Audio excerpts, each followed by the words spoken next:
welcome.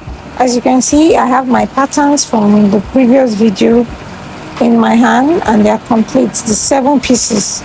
Now we will proceed to place our patterns on our fabric, and we'll ensure that the center front, which is the number 5, is placed first, because we have to observe that there are 2 arrows on the pattern here, which we indicated in our previous video, the reference to show that the center front is going to be divided into 2, like the corset blouse, which we are replicating.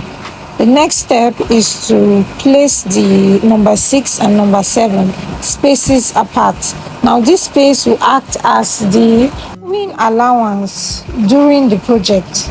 Ensure that you add your 1/2 inch allowance around the pattern to ensure that when sewing you will get the perfect fit. Now I have my pins which will help me hold down the patterns while I use my marker to mark my sewing allowance around the pattern.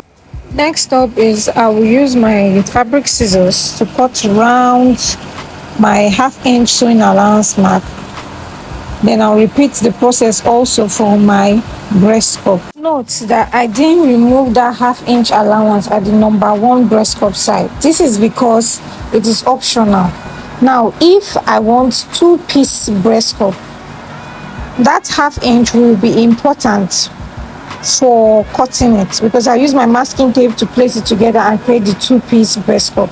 If I want a 3-piece breast cup, I will now fold in my 1/2 inch allowance to create a 3-piece breast cup. You can see that now I have a 3-piece breast cup. I use my masking tape, fold number 2 and fold number 3 together. Next, if I want to create a 4-piece breast cup, I will still fold in my 1/2 inch allowance and have my 4-piece breast cup. Do we understand?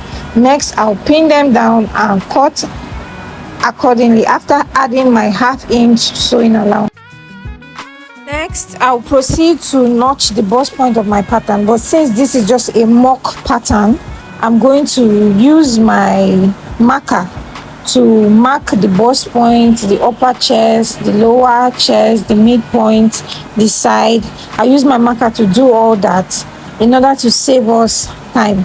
But if you're doing it for a client, do not use a marker to avoid making marks on the cloth which might not wash off. Thank you so much for watching to the end of this video. Please don't forget to like and subscribe. See you in my next video.